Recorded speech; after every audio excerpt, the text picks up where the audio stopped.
आज आपले सकाळपासून आपण ज्यांची आतुरतेने वाट पाहत आहोत असे प्रसिद्ध हवामान तज्ज्ञ मान्य श्री पंजाबराव डग साहेब यांचं स्वागत डॉक्टर अभिजित लोंढे यांनी करावं असं मी त्यांना विनंती करतो। मान्य पंजाबराव डग साहेबांना अशी विनंती करतो की त्यांनी आपलं मार्गदर्शन करावं।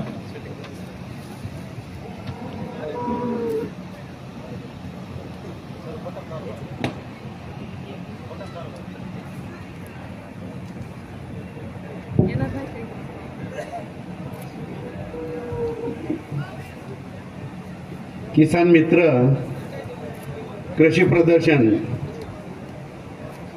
तर या प्रदर्शनाचं नावच असं आहे बघा, किसान मित्र कृषी प्रदर्शन।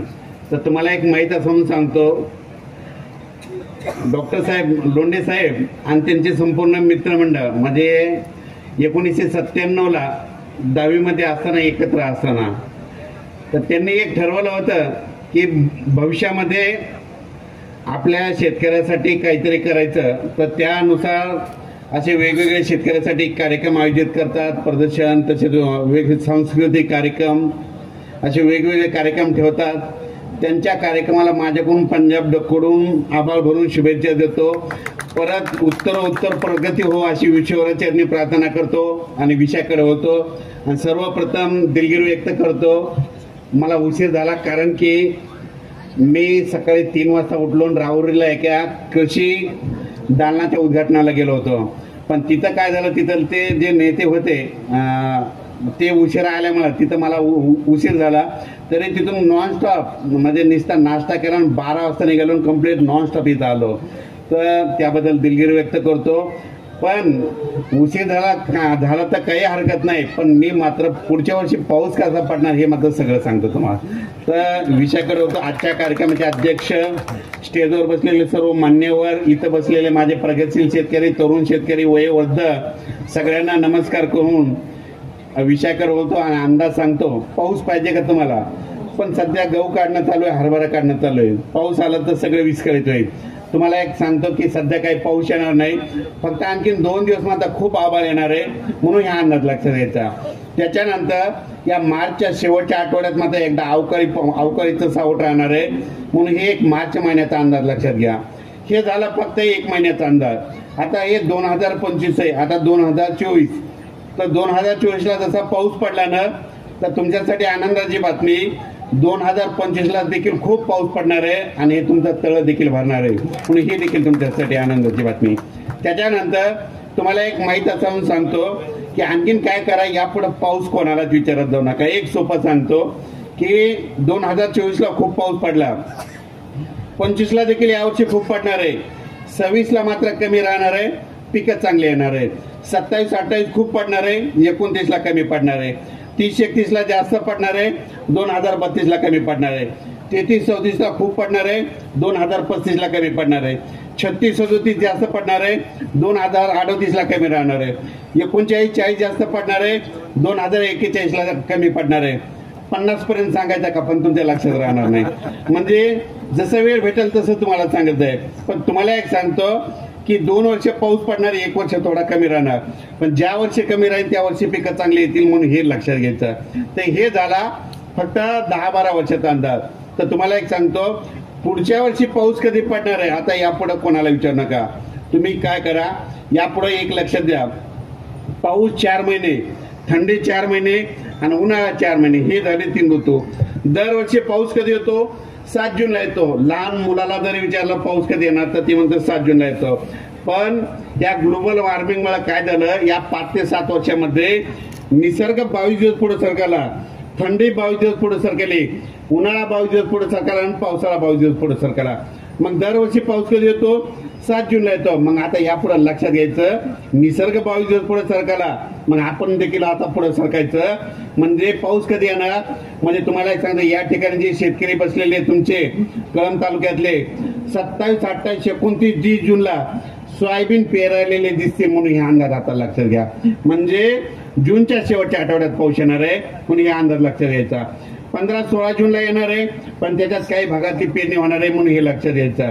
पण 27-28 जूनला मात्र सगळ्या महाराष्ट्रामध्ये सगळ्या शेतकऱ्याची पेरणी होणार आहे. त्याच्यानंतर परत काय करा, परत पाऊस कधी येणार हे देखील कोणाला विचारू नका. काय करा, तुमच्या घरी कॅलेंडर आणलं असेल ना, 10 जुलै ते 15 जुलै, 10, 11, 12, 13, 14, 15 हे 5 दिवस काय करा, असं गोल करून ठेवा त्या तारखेला. महाराष्ट्रामध्ये 10 जुलै ते 15 जुलैला दरवर्षी महाराष्ट्रात पाऊस येतो म्हणून हे 5 दिवस लक्षात घ्या. या 5 दिवसाचं वैशिष्ट्य सांगतो. तुम्ही बघा, दरवर्षी पंढरपूरची यात्रा कधी येते, कधी 8 जुलैला येते, कधी 9ला येते, कधी 10ला येते, कधी 11ला येते. मग आपले पूर्वज काय म्हणतात, पंढरपूरची यात्रा परतली की पाऊस येतो. आता यापुढे एक लक्षात घ्या, दरवर्षी जुलै महिन्यात 10 जुलै ते 15ला पाऊस येतो, हे कायमच लक्षात घ्या. त्याच्यानंतर काय करा, आणखीन एक पाऊस येण्याची तारीख लक्षात घ्या, म्हणजे 16 सप्टेंबर ते 21 सप्टेंबर, 16, 17, 18, 19, 20, 21 सप्टेंबरला दरवर्षी महाराष्ट्रामध्ये विजेच्या कडकडाचा अवकाळी पाऊस येतो, मग ते एक लक्षात घ्या. आणि आणखीन एक काय करा, एक डिसेंबर महिन्याची पावसाची तारीख लक्षात घ्या. दरवर्षी महाराष्ट्रामध्ये 2 डिसेंबर ते 7 डिसेंबरला यात एक अवकाळी पाऊस येतो म्हणून हे लक्षात घ्या. तुम्ही बघा, यावर्षी तुम्ही बघितलं तसंच पुढच्या वर्षी 2 ते 7 मध्ये अवकाळी येणार, हे कायमचं लक्षात घ्या. हे झालं फक्त एका वर्षापुरतं. आता परत एक सांगतो, आणखीन तुम्हाला एक माहित असं म्हणून सांगतो, जर जून मध्ये पाऊस नाही पडला, कोणत्या संस्था तुम्हाला पाऊस सांगत नाही, जुलैमध्ये नाही पडला दुष्काळ जाहीर करा म्हणतात, ऑगस्ट मध्ये नाही पडला तरी म्हणतात, पण यापुढे एक लक्षात घ्या, जून कोरडा गेला, ऑगस्ट कोरडा गेला, सप्टेंबर आपलं जून, जुलै आणि ऑगस्ट कोरडा गेला, 3 महिने कोरडे गेले. काय करा, घरी कॅलेंडर मध्ये 20 सप्टेंबर एक तारीख लक्षात घ्या. म्हणजे हे 3 महिने जरी कोरडे गेले ना, 20 सप्टेंबरला काय होतं, दरवर्षी 1995 पासून वहीमध्ये लिहून ठेवलेलं आहे की एक बंगालच्या खाडीमध्ये एक चक्रीवादळ तयार होणार आणि ते पाऊस येणार आणि आपली ज्वारीची पेरणी करून देणार, म्हणून हे कायमचं लक्षात घ्या. 1972ला देखील तशी परिस्थिती झाली आणि मध्ये नंतर पाऊस आला होता. तर हे झालं फक्त म्हणजे 1 वर्षापुरतं. तर यापुढे तुम्हाला एक सांगतो, निसर्गामध्ये तुम्ही बघा, पूर्वी काय होतं, रेडिओ आले होते, कालांतरानं हे टेक्निकल चाललं, बंद पडलं. त्याच्यानंतर काय झालं, तरंग फोन आले होते, ते 10-12 वर्ष चाललं, बंद पडलं. त्याच्यानंतर वायरलेस आलं होतं, ते काही काळ चाललं, बंद पडलं. आणि आता हे इंटरनेटचे युग आहे, हे मोबाईलचे युग आहे, इंटरनेटचे युग आहे, आणखीन 10-12 वर्ष चालत. आणि हे बंद पडल्याच्या नंतर तुम्हाला पावसाचा अंदाज कोण देईल? हे सगळं जरी बंद पडलं ना, तुम्हाला एक सांगतो, हे निसर्ग तुम्हाला पावसाचा अंदाज देतो. मग तो कसा देतो तुम्हाला, त्या निसर्गाहून सांगतो. यापुढे तुम्हाला एक सांगतो, म्हणजे यावर्षी कसा पाऊस पडणार आहे कोणाला विचारत नाही. तुम्हाला एक सांगतो, एक असं झाड आहे ते तुम्हाला 1 वर्षाचा पाऊस सांगतो आणि ते तुमच्या शेतात रोडवर देखील आहे, त्या झाडाची तुम्हाला ओळख करून देतो. ज्या वर्षी रामफळाच्या झाडाला खूप रामफळ लागले की ते रामफळाचं झाड मध्ये शेतकऱ्यांना यावर्षी दुष्काळ पडणार आहे असा अंदाज ते रामफळाचं झाड देतं. तुम्ही बघा, यावर्षी तुमच्या रामफळाला रामफळात लागले नाही आणि गेल्या वर्षी नव्हते लागले. पाऊस म्हणजे गेल्या वर्षी खूप झाला, आज 2 वर्षी बघा रामफळाला खूप रामफळ होते, पाऊसच पडला नाही 2 वर्षाखाली. आणि यावर्षी बघा, आता तुम्ही रोडवरच्या कोणत्याही बघा रामफळात नाहीत. म्हणजे तुम्हाला अंदाज कोणी दिला, त्या रामफळात झाडांना. परत सांगतो की ऊस असो, गहू असो, कांदा असो, बटाटा असो, कोणते पीक किती उत्पादन देणार असं एक झाड सांगतात. तसं झाड कुठं सांगतंय का, पण सांगताय. तुम्हाला एक सांगतो, ज्या वर्षी चिंचाच्या झाडाला खूप चिंचा लागतात, ते चिंचाचं झाड म्हणजे शेतकऱ्यांनो यावर्षी तुम्ही खूप मालामाल होणार आहे असा अंदाज ते चिंचाचं झाड देतात. तुम्ही बघा, यावर्षी चिंचा खूप आहे, म्हणजे 2025ला शेतकऱ्याला चांगला माल होणार आहे असा अंदाज त्या झाडांना दिला. आणखीन एक परत सांगतो, तुमच्या भागामध्ये तुरीचं पीक जास्त आहे, तुरीला उतार येणार आहे असं एक झाड अंदाज देतं. तसं झाड कुठं असतंय का, पण असतंय. त्या झाडाचं नाव सांगतो, ज्या वर्षी भोकरंडीच्या झाडाला खूप भोकरंड लागले, ते भोकरंडीच्या झाडामध्ये शेतकऱ्यांनो यावर्षी तुरीचं पीक भरभराटीने येणार आहे असा अंदाज ते झाड देतं. परत सांगतो, एक असं झाड आहे ते तुम्हाला दुष्काळ पडणार आहे म्हणून सांगतं. झाड कुठं दुष्काळ पडणार म्हणून सांगतंय का, पण सांगतंय. तसे झाड आहेत आपल्या महाराष्ट्रामध्ये आहेत, आपल्या गावात, तुमच्या भागात देखील आहेत. त्या झाडाचं नाव सांगतो, ज्या वर्षी बिब्याच्या झाडाला खूप फुलं लागले, ते बिब्याच्या झाडामध्ये शेतकऱ्यांनो यावर्षी दुष्काळ पडणार आहे असा अंदाज ते तुम्हाला बिब्याचं झाड देतं. परत सांगतो, एक असं झाड आहे ते तुम्हाला 1 वर्षाचा हवामान अंदाज देतं. तुम्ही बघा, हे सॅटेलाइटद्वारे जर लाईट गेले तर तुम्हाला पाऊस सांगणार नाही, पण ते झाड 1 वर्षाचा तुम्हाला पाऊस कसा सांगतंय. तुम्हाला त्या झाडाचं नाव सांगतो. ते झाड तुमच्या शेतात देखील आहे. आणि तुम्ही बघा, 1970ला 80ला आपले आजोबा होते, पंजोबा होते, मग त्यावेळेस पण त्या संस्था होत्या का? संस्था नव्हत्या, सॅटेलाइट नव्हतं, काहीच नव्हतं. पण त्यांना अंदाज कोण देत होतं? पण त्यांना अंदाज एक झाड देत होतं, आणि त्या झाडाचं नाव आहे गावरान आंबा. गावरान आंबा आपल्या शेतकऱ्याला 1 वर्षाचा पाऊस सांगतो. कसा सांगतो तुम्ही बघा, ज्या वर्षी तुमचा गावरान आंबा पिकला आणि त्या गावरान आंब्याचा रस तुम्ही खूप खाल्ला, आणि त्या गावरान आंब्याचा कैऱ्याचा जर तुम्ही कैऱ्याचं लोणचं तयार केलं की समजायचं दुष्काळ पडणार. तुम्ही बघा, 2017 पर्यंत ह्या कळमच्या लोकांनी इतक्या गावरान आंब्याचा रस खाल्ला होता. 17 पर्यंत तुम्हाला दुष्काळाला सामना करावा लागला. तुम्ही 18च्या नंतर आठवा, तुमच्या गावरान आंब्याच्या झाडाला फुलोराच लागला नाही. फुलोरा नाही म्हणजे आंबे नाही लागले, आंबे नाही म्हणजे रस नाही खाल्ला, मग पाऊस जास्त पडला. मग तुम्हाला अंदाज कोणी दिला? त्या गावरान आंब्याला. परत एक सांगतो, आणखीन पाऊस कसा ओळखायचा. काय करायचं, जून महिना लागला की सगळ्या संस्थात तुम्हाला काय करता, पाऊस येणार आहे म्हणून अंदाज देतात. पण कधी कधी काय होतं, जून 15 जरी झाला तरी कोरडा जातो, नुसतं वारा सुटतं बघा. मग वारा सुटायच्या नंतर कोणत्यात तुम्हाला संस्था पाऊस सांगत नाही, तुम्हाला लगेच म्हणतात अल निनो ला निना असं म्हणतात. तर तुम्हाला एक सांगतो, तसं जर वारा सुटलं ना, यापुढं कोणाला विचारत जाऊ नका. काय करायचं, जर उभं वारं सुटलं जून महिन्यामध्ये, आपल्याकडं हे जे झाडं असतात त्या झाडावर चिमण्या बसलेल्या असतात. चिमण्या झाडावर बसल्याच्या नंतर त्या काय करतात, ज्या ज्या ठिकाणी धूळ आहे त्या धुळीमध्ये आंघोळ करतात. चिमण्यांना जर धुळीनं आंघोळ करायला बघितली की 4 दिवसाला पाऊस येतो, आणि तुमचं मांजरा धरण 100% भरणार हे तुम्हाला ते अंदाज देतात. मग असा अंदाज कोण देतो? ते पक्षी देतात. परत सांगता, पाऊस येईल कसा बघायचा. योगायोगानं तुम्हाला एक माहिती असं सांगतो, निसर्गामध्ये असे काही प्राणी पक्षी असतात ते तुम्हाला अंदाज देतात. तुम्हाला एक माहित असं सांगतो, तुमच्या गावामध्ये मंदिर आहे बघा, आणि त्या मंदिरामध्ये काय असतं, दीपावलीच्या अगोदर त्या मंदिरामध्ये काकड्याचं भजन चालू असतं. आणि त्या काकड्याच्या भजनाला तुमच्या गावातले भजनकरी काय करतात, असं लाऊडस्पीकर लावतात आणि पहाटे 4 वाजल्यापासून तिथं अभंग म्हणतात. म्हणजे दीपावलीच्या अगोदर तुमच्या गावातल्या काकड्याच्या लाऊडस्पीकरच्या भजनाचा आवाज बाजूच्या गावच्या लोकांना गेला की त्यांनी म्हणायचं 4 दिवसाला पाऊस येणार आहे, म्हणून हे पाऊस यायचं कारण लक्षात यायचं. परत सांगता, पाऊस येईल कसा ओळखायचा.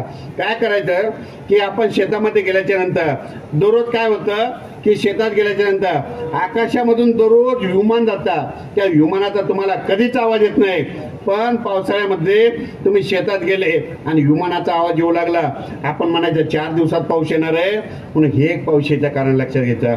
परत सांगतो, पाऊस येईल कसा ओळखायचा. योगायोगानं तुमच्या भागामध्ये डोंगर आहेत म्हणून सांगतो. दररोज तुम्ही काय करता, गच्चीवर जाता, टेरिसवर जाता, दररोज तुम्ही डोंगर बघता. ते डोंगर बघितल्याच्या नंतर ते तुम्हाला दररोज दूर दिसतात. पण पावसाळ्यामध्ये तुम्ही टेरिसवर गेले आणि एखादा डोंगर बघितला तर 24 तासात जर पाऊस येणार असला आणि ते डोंगर बघितल्याच्या नंतर ते डोंगर असं जवळ आल्यासारखे दिसतात. आणि त्या डोंगरावर एखादं मंदिर असलं ना, ते असं जवळ आल्यासारखं दिसू लागतं. एरवी तुम्हाला ते मंदिर दिसत नाही, ते जर मंदिर दिसू लागलं, आपण म्हणायचं 4 दिवसात पाऊस येणार आहे, म्हणून हे पाऊस येतं कारण लक्षात येतं. परत सांगतो, योगायोगानं परत एक सांगतो, या ठिकाणी डॉक्टर साहेब आहेत म्हणून सांगतो, ज्या माणसाला दमा आहे बघा, दम्या असणाऱ्या माणसाला पावसाळ्यामध्ये आभाळ आलं त्या दम्याच्या लोकांना त्रास होतो. मग आपले घरचे काय करतात, त्या दम्याच्या पेशंटला डॉक्टर साहेबाकडे घेऊन जातात. मग डॉक्टर साहेब काय करतात, त्यांना ऍडमिट करतात. डॉक्टर साहेबांनी त्यांना ऍडमिट केलं की आपण म्हणायचं 3 दिवसात पाऊस येणार आहे. सगळ्यात सोपं हे कारण लक्षात येतं. त्याचं शास्त्रीय कारण सांगतो, आभाळ आल्याच्या नंतर ऑक्सिजनचं प्रमाण कमी असतं, आर्द्रता जास्त असते. आर्द्रता जास्त असल्यामुळं त्यांना शोषणाचा त्रास होतो, म्हणून हे एक लक्षात घ्यायचं. परत सांगतो, आपल्या घरचे लाकडी दरवाजे सुद्धा पाऊस सांगतात. लाकडी दरवाजे, खिडक्या कुठं पाऊस सांगतात का? पण सांगतात. तुम्ही बघा, ऑगस्ट आणि सप्टेंबर महिन्यामध्ये आपल्या घरचे दरवाजे लागणे गेले की दरवाजे म्हणतात शेतकऱ्यांनो 10 दिवसाचा सततधार पाऊस पडणार आहे असा अंदाज ते दरवाजे देतात. आणखीन एक परत सांगतो की काय होतं, पावसाळ्यामध्ये कधी कधी सप्तरंगी इंद्रधनुष्य दिसतो. लगेच तुम्ही म्हणता 7 दिवसात 7 महिन्यात 7 आठवड्यात पाऊस येणार आहे. आता यापुढे एक लक्षात घ्या, सप्तरंगी इंद्रधनुष्य दिसल्याच्या नंतर काय होतं, दिवस मावळत असताना म्हणजे पूर्वेकडे दिसल्याच्या नंतर तुम्ही म्हणायचं आता फक्त 4 दिवस पाऊस पडणार आहे आणि त्याच्यानंतर 10 दिवस पाऊस उघाड देतो. हे कारण आता यापुढे लक्षात घ्यायचं. त्याच्यानंतर परत सांगतो, दुष्काळ पडणार आहे कसा ओळखायचा. 11 जूनला दुपारी 12 वाजता आकाशामध्ये वरती बघायचं. तारीख लक्षात घ्या, 11 जून दुपारी 12 वाजता आकाशात वरती बघायचं. सूर्याला जर खळ दिसलं, निसर्ग म्हणतो शेतकऱ्यांनो यावर्षी दुष्काळाचं संकट आहे असा अंदाज तुम्हाला ते निसर्ग देतो. हे झालं पाऊस येण्याचे कारण. आता तुम्हाला विजेबद्दल सांगतो. वीज म्हणजे ही नाही वीज, आकाशातील वीज. बरेच जण काय म्हणतात, पाळीव माणसा वीज पडते. यापुढे एक गोष्ट लक्षात घ्या, पाळीव माणसा कधीच वीज पडत नाही. पण आपले घरचे काय करतात, म्हणजे आपले घरचे पाळीव माणसाला तांब्याचं कडा हातात घालतात. माझी सगळ्याला विनंती आहे, तांब्याचा कडा तुम्ही हातात घालत जाऊ नका.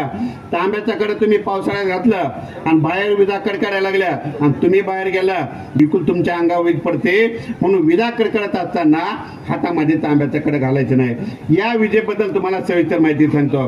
आता या ठिकाणी तुम्ही ज्या ज्या गावात आलात, तुमच्या गावामध्ये इतक्या विजा कडकडतात, तुमच्या गावात वीज पडत नाही आणि तुमच्या गावाच्या बाजूने 2 किलोमीटरनं विजा पडतात. मग तुमच्या गावातल्या विजा कोण वाचित?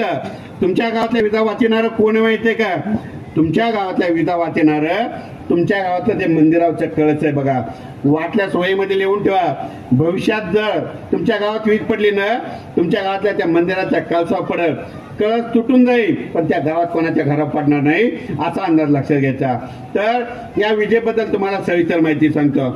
म्हणजे आकाशातील वीज ही एक नैसर्गिक आपत्ती. या पृथ्वीचा पृष्ठभाग ऋणभारित असतो, वातावरण धनभारित असते आणि या वातावरणामधून सतत इलेक्ट्रॉन वाहतात. विजा नाही पडल्यानं पृथ्वी आणि वातावरणातील विद्युत समतोल 5 मिनिटात संपुष्टात येईल. म्हणून विजा पडणं चांगलं आहे पण विजा पडणं वाईट आहे. विजा पडणं चांगलं कसं तुम्हाला सांगतो. म्हणजे 20 ऑक्टोबर मध्ये, म्हणजे 10 ऑक्टोबर ते 20 ऑक्टोबर मध्ये ज्यांच्या शेतामध्ये विजेचा पाऊस पडतो ना, त्यांच्या पिकाला उतार येतो. कशामुळं? त्या विजेच्या पावसामध्ये नायट्रेट ऑक्साईडचं प्रमाण असतं, म्हणून विजेचा पाऊस चांगला. विजेचा पाऊस वाईट कशामुळं? या विजा आपल्या शेतकऱ्याच्या मुलाच्या अंगावर पडतात, बैलावर पडतात, जनावर पडतात, म्हणून विजेचा पाऊस वाईट आहे. या विजा पडू नये म्हणून काय काळजी घेता? तर माझी सगळ्याला विनंती आहे, अवकाळी पावसामध्ये आता ह्या मार्च महिन्यामध्ये शेवटच्या आठवड्यामध्ये एक अवकाळी येणार आहे बघा, आणि त्याच्यामध्ये विजाचं प्रमाण जास्त असणार आहे. मग या पडू नये म्हणून काय काळजी घ्यायची? माझी सगळ्याला विनंती आहे, विजा कडकडत असताना झाडाखाली उभा राहायला पाहिजे. जवळ झाडावर जवळ 16% विजा पडतात. पण झाडा वीज कशामुळे पडते? कारण की झाडाची मुळी जमिनीमध्ये पाण्यापर्यंत गेलेली असते आणि वीज काय करते? आर्थिंगला शोधते, पाण्याला शोधते. म्हणून विजा कडकडत असताना आंब्याच्या झाडाखाली, लिंबाच्या झाडाखाली थांबलं नाही पाहिजे. जवळजवळ 16% विजा झाडा पडतात. विजा कडकडत असताना उंच नारळाच्या झाडाच्या बाजूला उभा राहायला पाहिजे. नारळाच्या झाडावर देखील वीज पडते. विजा कडकडत असताना आपल्या मोबाईलचा नेट बंद केला पाहिजे. काय झालं, विदर्भामध्ये शेतकरी सोयाबीन काढत असताना युट्यूबवर गाणे बघत होते. त्यांनी त्या लिंबावर वीज पडलेली पाहिली, पण त्यांना शॉट लागलेला, हातात बसलेला. त्यांनी मला स्वतःहून सांगितलं. विजा कडकडत असताना तुम्हाला एक माहिती सांगतो की आपल्या घराच्या टेरिसवर जाऊन कधीच उभं राहायचं नाही. उंच ठिकाणी जास्त विजा आकर्षल्या जातात. विजा कडकडत असताना गावातल्या पाण्याच्या टाकी खाली बसायचं नाही, कारण की पाण्याच्या टाकीवर देखील वीज पडते, म्हणून हे लक्षात घ्यायचं. विजा कडकडत असताना एखादा स्विमिंग टँक असला, तळ असलं, त्याच्या बाजूला उभं राहायचं नाही. तळ्यामध्ये विजा पडतात, स्विमिंग टँक मध्ये पडतात, कारण की तिथं पाणी असतं आणि वीज काय करते? पाण्याला शोधते, म्हणून हे लक्षात घ्यायचं. शक्यतो विजा कडकायला लागल्या, आपला जो मजूर आहे, आपला जो कामगार आहे, त्याला म्हणायचं सरळ घरी जा आणि स्वतःचा जीव वाचव. आणि एवढं करून विजा कडकडायला आणि आपलं घरी जाणं शक्य नाही, मग स्वतःचा जीव कसा वाचवायचा ते सांगतो. विजा कडकडत असताना शक्यतो तुम्ही काय करायचं? आपल्या पायामध्ये चप्पल किंवा बूट घातलेले ठेवायचे. आणि आपण शेतात दूर आहेत, विजा कडकडायला घरी जाणे शक्य नाही, झाडाखाली थांबायचं नाही, मग स्वतःचा जीव कसा वाचायचा ते सांगतो. पण शेतामध्ये काय करायचं, एखादा खड्डा बघायचा आणि खड्डा बघितल्याच्या नंतर तिथं जवळपास एखादं लाकूड असलं, लाकूड त्या खड्ड्यामध्ये टाकायचा, आपल्या पायात बूट घालायचे, मग त्या खड्ड्यात लाकूड टाकल्याच्या नंतर त्या लाकडावर पाय ठेवायचे, खाली बसायचं, दोन्ही काने घट्ट असे दाबून धरायचे आणि हे दोन्ही आपलं मान त्या दोन्ही पायाच्या मधात घालायचे. असं केल्याच्या नंतर तुमच्या अंगावर वीज पडणार नाही. सगळ्यात सोपं हे कारण लक्षात घ्यायचं. हे झालं विजेबद्दल. तर तुम्हाला एक सांगतो, आता गारपिटीबद्दल सांगतो. गारपिटीवर अभ्यास करण्यासाठी मला 15 वर्ष गेले.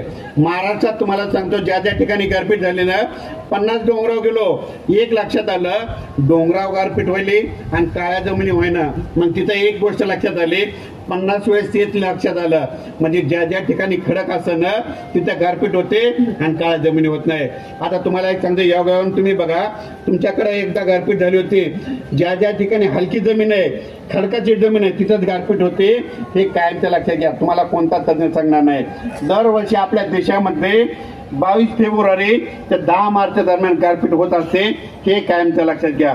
आता तुम्हाला एक सांगतो, गारपीट नेमकी कुठं होते आणि भविष्यात तशीच होणार हे लक्षात घ्यायचं. एखादा कॅनल असं, त्या कॅनलच्या बाजूला इकडून 1 किलोमीटर, इकडून 1 किलोमीटर त्या पट्ट्यामध्ये गारपीट होते. हे कायमचं लक्षात घ्या. एखादी नदी असं, त्या नदीच्या बाजूला इकडून 1 किलोमीटर, इकडून 1 किलोमीटर त्या पट्ट्यामध्ये गारपीट होते. हे एक लक्षात घ्यायचं. एखादा डोंगर असं, डोंगरावर गारपीट होणार, पण त्या डोंगराच्या बाजूला काळीची जमीन असली तर तिथं गारपीट होणार नाही. हे लक्षात घ्यायचं. त्याच्यानंतर एखादा तळ असं, त्या तळ्याच्या चारही बाजूनं 1 किलोमीटरच्या अंतरानं गारपीट होते, म्हणून हे एक लक्षात घ्यायचं. हे झालं गारपिटीबद्दल. आता तुम्हाला या ठिकाणी तुम्हाला सांगतो, शेतीबद्दल विषय काढत असल्याच्यानंतर माझा एक तुम्हाला सांगतो, यावर्षी मी काय केलं, थोडा वेगळा प्रयोग केला. म्हणजे स्वतः हरभऱ्याची शेती केली. म्हणजे हरभरा कसं उत्पादन वाढवायचं तुम्हाला सांगतो. मी काय केलं तुम्हाला एक माहिती सांगतो. दरवर्षी काय करतो, 2च पिकं घेत असतो. माझ्याकडे तुम्हाला सांगतो, 17 एकर जमिनीमध्ये 2-3 विहीर येतं बघा. 100 फूट पाणी असतं, पण कधी ऊस लावत नाही, काय नाही. मग 2 पिकं कोणते घ्यायचे, एक सोयाबीन घ्यायचं आणि एक हरभरा. मग हे 2 कशामुळे निवडले, कारण की सोयाबीन येतं पावसावर आणि हरभरा येतं थंडीवर. आणि त्या दोन्हीचे एक विशेष तुम्हाला सांगतो, सोयाबीनचं बियाणं घरचं, हरभऱ्याचं बियाणं घरचा ट्रॅक्टर असल्यामुळे कसला ताण येत नाही. आणि हे केल्याच्या नंतर तुम्हाला सांगतो, दरवर्षी त्या 17 एकरमध्ये 200 क्विंटल सोयाबीन, 200 क्विंटल हरभरा होतो. म्हणजे 400 क्विंटल माल निघतो. 5,000 रुपयांना विकला, 20 लाख रुपये तयार होता. 7 लाख खर्च जर गेला तर 13 लाख रुपये होतात. त्या 13 लाखाला 12 महिन्यांचं भागितलं ना, जवळजवळ 1.25 लाख रुपये महिना शेतीमधून पडतो. आणि काम किती करावं लागतं तुम्हाला सांगतो. फक्त सोयाबीनच्या वेळेस काय करायचं, 1.5 महिना आपल्या त्या लेबर सोबत, गड्यासोबत थांबायचं. आणि हरभऱ्याच्या वेळेस काय करायचं, 1.5 महिना स्प्रिंकलरला पाणी देत असताना त्याच्यासोबत राहायचं. फक्त 3 महिने काम करायचं. अशा परिस्थितीमध्ये असं उत्पन्न निघतं. पण दरवर्षी काय झालं, 11-12 क्विंटलच उत्पन्न येत होतं. पण यावर्षी तुम्हाला एक सांगतो, म्हणजे या 4-5 वर्षापासून मी काय केलं, हरभऱ्यामध्ये कसं म्हणजे जास्त उतार कसा वाढवायचा त्याच्यावर स्वतः अभ्यास केला. तर तुम्हाला वाटलं सांगतो की मी काय केलं, एकरी 50 किलो बियाणं पेरलं. आणि बियाणं पेरणी करत असताना काय केलं, त्याला खत दिला. खत देत असताना काय केलं, त्याच्यासोबत 10 किलो गंधक दिलं. 10 किलो गंधक कशामुळं, कारण की म्हणजे डाळ वर्गीय तेला वर्गीयचं वाढविण्याचं काम गंधक करतं, म्हणून ते दिलं. त्याच्यानंतर आपले शेतकरी काय करतात, हरभऱ्याला परत म्हणजे खतं देत नाहीत. पण मी काय केलं, त्याला ना हरभऱ्याला 4 पाणी दिले. म्हणजे पहिलं पाणी काय केलं, तुम्ही काय करतात, पाणी देत असताना 20-25 दिवसाला देता. पण तुम्ही ज्यावेळेस तुम्ही खत देता, ते खत काय होतं, ज्यावेळेस 25 दिवसाला पाणी देतात ना, ते खत त्यावेळेस लागू होतं, त्याच्यानंतर 20 दिवसाला लागू होतं. मग आम्ही काय करतो, पेरल्या लगेच दुसऱ्या दिवशी डायरेक्ट स्प्रिंकलर हाताळलं आणि पाणी द्यायला सुरुवात केली. आणि पाणी किती द्यायचं, 2 घंटे द्यायचं, 2.5 घंटे. कारण की त्यावेळेस जमीन ओली असते. ओलीला ओल गेली, 1.5 तासात ओल जातीकडे बंद करून जायचा. मग हे पाणी दिलं. त्याच्यानंतर दुसरं पाणी काय केलं, 21 दिवसाला दिलं. पण 21 दिवसाला पाणी देत असताना काय केलं, आम्ही त्याला युरियाची 1 बॅग दिली, म्हणजे एकरी 1 बॅग दिली. आणि त्याच्यानंतर काय केलं, 42 दिवसाला परत एक तिसरं पाणी दिलं. आणि तिसऱ्या पाण्याला आतापर्यंत शेतकरी कोणी खत देत नाही हरभऱ्याला, पण मी काय केलं 15-15-15चा परत तिसऱ्यांदा डोस दिला. आणि खत कसा फेकला, स्प्रिंकलर हाताळल्याच्या नंतर त्या गड्याला काय केलं, इकडून एक टोपला टाकावलं आणि इकडून लगेच पाण्याचं स्प्रिंकलर दिल्याच्या नंतर 5 ते 6 घंटे चालवलं. असं केल्याच्या नंतर काय झालं, त्या 3 वेळेस त्याला खत लागू झाला. तुम्हाला सांगतो यावर्षी मला जवळपास जे 10 एकर होतं तिथं 14 क्विंटलचा अवरेज आला. आणि जे 8 एकरचं शेत आहे त्याला मला 20 क्विंटलचा उतार आला. म्हणजे आता तुम्हाला बघायचं असलं तर आणखी घरी अचानक सगळं ठेवलेलंच आहे. त्याच्यानंतर सोयाबीन करत असताना आणि हरभऱ्याबद्दल सांगत असताना तुम्हाला सांगतो, म्हणजे आपल्याला हरभऱ्याला उतार आणता येतो, पण काय करायचं 70 दिवसापर्यंत काय पाणी द्यायचे तर द्यायचे. आणि 70 दिवसाला एकदा मोटर बंद केली ना परत पाणी द्यायचं नाही. असं केल्याच्यानंतर तुम्हाला चांगला उतार येतो. आणि सोयाबीन करत असताना तुम्हाला सांगतो काय करा, आपल्या महाराष्ट्रामध्ये म्हणजे सोयाबीन करत असताना सोयाबीनवर जवळपास 2010 पासून अभ्यास केला. म्हणजे दरवर्षी म्हणजे उतार वाढवण्यासाठी खूप प्रयत्न केले, पण उतार काही वाढला नाही. मग शेवटी काय केलं, इंदोरला गेल्याच्या नंतर इंदोरच्या 1-2 जाती आणल्या, लवकर येणाऱ्या आणल्या. हे केल्याच्यानंतर यावर्षी 16 क्विंटल पर्यंत मी सोयाबीनमध्ये गेलो. तर हे झालं सोयाबीनबद्दल. तर मी त्याचा व्हिडिओ तुम्हाला युट्यूबला संपूर्ण माहिती सह देणार आहे. या ठिकाणी परत वक्ते बोलणार आहेत, म्हणून या ठिकाणी मला बोललेला माझा सन्मान केला त्याबद्दल धन्यवाद देतो. पण आणखीन एक या ठिकाणी कांद्याचे शेतकरी आहेत म्हणून सांगतो, कांद्यासाठी तुम्हाला एक आनंदाची बातमी सांगतो. यावर्षी एक दिवस मात्र तुमचे कांद्याचे भाव मात्र 80 ते 100 रुपये किलोपर्यंत जातील, म्हणून ही कांद्यावाल्यासाठी आनंदाची बातमी. आणि परत एक सांगतो, कांदा शेतकऱ्याला एक सांगू इच्छितो, भविष्यामध्ये कांद्याचा दर कमी झाला जास्त झाला कोणाला विचारत जाऊ नका. एक तुम्हाला एक सांगतो, एक सोपी गोष्ट सांगतो. काय करायचं, ऑगस्ट महिन्यामध्ये मध्य प्रदेशच्या पावसावर लक्ष ठेवायचं. ऑगस्ट महिन्यामध्ये मध्य प्रदेशमध्ये खूप पाऊस पडला की आपल्या महाराष्ट्राच्या कांद्याचा भाव वाढतो.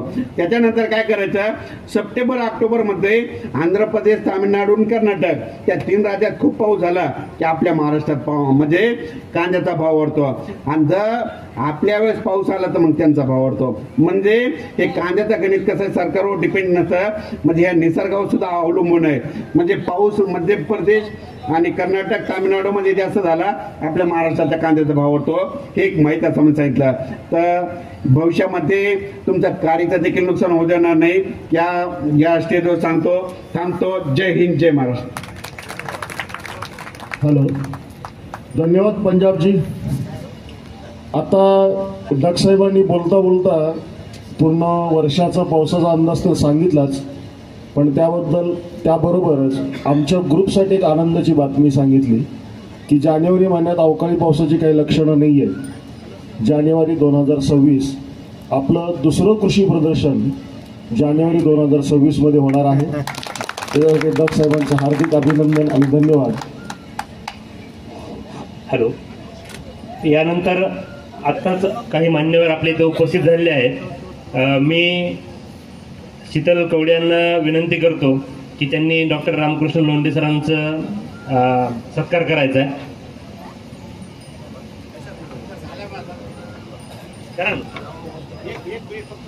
सर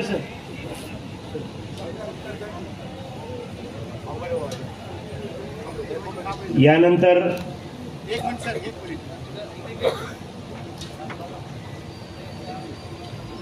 सरांच्या उल्लेख करून एक मला बोलायचं आहे. मी डॉक्टर आहे पेशाने, गेले 45 वर्ष प्रॅक्टिस करतो. 72चा दुष्काळ मी सहन केलेला आहे. त्या दुष्काळामध्ये अमेरिकेची खिचडी खाल्लेला माणूस आहे मी. त्याच्यात जाता जाता मला एवढं सांगायचं आहे की आजाराबद्दल आणि ह्याच्याबद्दल पर्जन्यमान जेव्हा 7 रोग जास्त होतात, गेल्या वर्षी 20चा कोविड होता, तुम्हाला चांगला पाऊस मिळाला. यावर्षी गोर कांद्या भयंकर आहेत. तुम्हाला महापूर यावर्षी मिळणार म्हणजे मिळणार, आमचं धरण भरणार म्हणजे भरणार. दुसरी गोष्ट सर, जेव्हा तुम्ही म्हणता आंब्याचा उल्लेख दिलाय, परंतु आंब्याला जेव्हा खूप आंबे लागतात तेव्हा बरकत येते, भरभराट होते. जसं चिंचेचं तुम्ही सांगितलं, हे पण खरंच आहे. चिंचेला जर जास्त चिंचा लागल्या तर आमच्याकडे भरपूर ज्वारी येते असं बोललं जातं. आणि ह्या गोष्टी अशा आहेत. आणि तुम्ही म्हणत आता आम्हाला याची गरज नाही काय हवामान खात्याचे आमच्या समोर आता हे हवामान खात्याचं प्रत्येकाच्या शेतात बसणारे हे लोक आम्हाला स्वस्तात देणार आहेत सांगायचं म्हणजे. आणि आमच्या हातामध्ये अगोदर जग आलेलं आहे आणि ह्याची पण माहिती मिळेल. आणि माझे सगळे शेतकरी आता सजग झालेले आहे सांगायचं म्हणजे. आज मी जवळ 40 पेशंटला सांगितले प्रदेशन बघा म्हणून सांगायचं म्हणजे. आणि ह्या अनुषंगानं बरंच काही हवामान खात्यावर बोलण्यासारखं आहे. आमचं धरण भरेल आणि पुढच्या वर्षी तुम्ही आम्हाला आवर्जून या वेळेत दिल्याप्रमाणे या तुमच्यामध्ये फार फार आभारी राहील. धन्यवाद सर. या